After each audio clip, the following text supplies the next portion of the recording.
याद रखना, इस्लाम के अंदर सिर्फ 2 ही खाने को जायज करार दिया और उसका हुक्म है, एक वलीमा। शादी के बाद बीवी जब घर पे आए तो उस बीवी के साथ एक रात गुजारने के बाद दूसरे दिन वलीमा करना।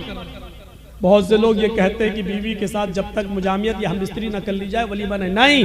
बीवी आ गई, रात आप उसके साथ बैठ गए, 2-4 गुफ्तगू हो गई, बातें हो गई, बस हो गया। उसके बाद सुबह होकर आप वलीमा कर सकते हैं, जायज आपके लिए। अगर सोहबत और हमबिस्तरी हो जाए तो और अच्छी बात है, ठीक है। उसके बाद दुआ करिए और वलीमा करिए। एक तो वलीमा सुन्नत है।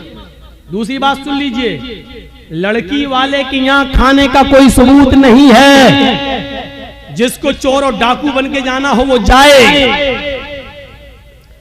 लड़की वाले को न खिलाने का हुक्म है, न लड़की वाले के यहाँ जबरदस्ती बैठकर खाने का हुक्म है, न शरीयत ने लड़की वाले को खिलाने का मुकल्लफ बनाया है। वलीमे को सुन्नत कहा है। एक सहाबी अल्लाह के नबी के पास आए, आपने देखा उनके कपड़ों पर कुछ पीलापन है, जाफरान लगी हुई है, खुशबू आ रही है। आपने कहा ये क्या? कहा अल्लाह के नबी शादी कर ले। अच्छा, सैयबा से या बाकिरा से, कुंवारी या शादीशुदा थी, तलाकशुदा?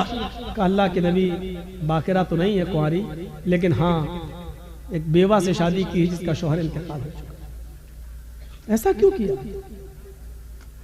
कुंवारी से शादी करते। कहा अल्लाह के नबी मेरे माँ बाप का इंतकाल हो चुका है और वो इस दुनिया में नहीं है। मेरी छोटी छोटी बहनें हैं, मेरी छोटी छोटी बहनें हैं। मैंने सोचा कि एक ऐसी औरत से निकाह करूं जिसको बच्चे पालने की महारत हो, तजर्बा हो, ताकि वो मेरी बहनों की अच्छी तरबियत कर सके। इस मकसद से मैंने शादी। आपने कहा अच्छा कोई बात नहीं, वलीमा किया? कहा नहीं। आपने कहा वलीमा करो। देखिए हुक्म है, औलिम वलौ बिशातिन, वलीमा करो। अगर ज्यादा ताकत नहीं तो एक बकरी ही का करो, लेकिन करो। वलीमा करने से लोगों को पता चल जाएगा कि इसकी शादी हुई है, ये लोग नाजायज तरीके से नहीं रह रहे हैं, जायज तरीके से रह रहे हैं। वलीमे का हुक्म है, वलीमा करना चाहिए। एक ये खाना, उसका हुक्म मौजूद है। और दूसरा अकीका। अकीके की 2 शक्लें होती हैं।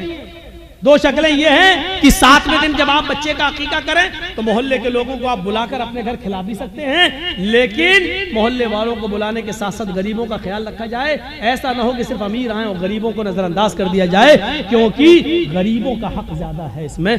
गरीब और मिस्किन ढूंढे जाएं, कौन है जरूरतमंद, उनकी दावत दी जाए। एक तो ये तरीका है। और दूसरा तरीका अकीके का ये है कि अगर आप सबको बुलाकर अपने घर नहीं खिलाना चाहते हैं तो अगर लड़की है तो 1 बकरी, लड़का है तो 2 जानवर ज़िबा करके उसका गोश्त गरीबों मिस्किनों में और मोहल्ले के लोगों में तकसीम कर दिया जाए, तभी आपका अकीका हो जाएगा।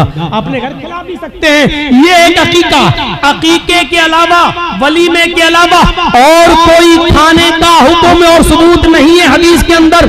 यहाँ तक कि कोई हाजी हज करके आता है और वो खुशी में अपने गांव वालों को खिलाता है, इसका मतलब यह है कि वो अपने हज की रिया और नमूद कर रहा है, दिखावा कर रहा है, लोगों को ये बता रहा है कि देखो मैं हज करके आया हूँ, इस खुशी में मैं लोगों को खाना खिला रहा हूँ। हाजी को हज का खाना भी नहीं खिलाना चाहिए। अगर ऐसी इबादतों पर खाना खिलाना जायज होता तो फिर नमाजी को नमाज पढ़ के आने के बाद भी खिलाना जायज होता। फिर ईद की नमाज पढ़कर भी किसी को दावत दे तो उसकी दावत भी जायज होती। मेरे भाइयों, क्योंकि यह इबादत है और फिर इबादत पर फिर एक आम रस्म बन जाएगी। फिर ज़कात देने वाला ज़कात देने की खुशी में खिलाएगा, लो आज हमने इतनी ज़कात दी। फिर रमजान का रोजा रखने के बाद 30 रोजे पूरे होने के बाद फिर लोग की दावत दो, मैंने 30 रोजे रख लिए। लो, हज भी एक इबादत है। जब इन इबादतों पर आप किसी को खाना नहीं खिलाते हैं तो हज पर भी आप किसी को खाना नहीं खिला सकते। जब हज जैसी इबादत पर खाना नहीं खिला सकते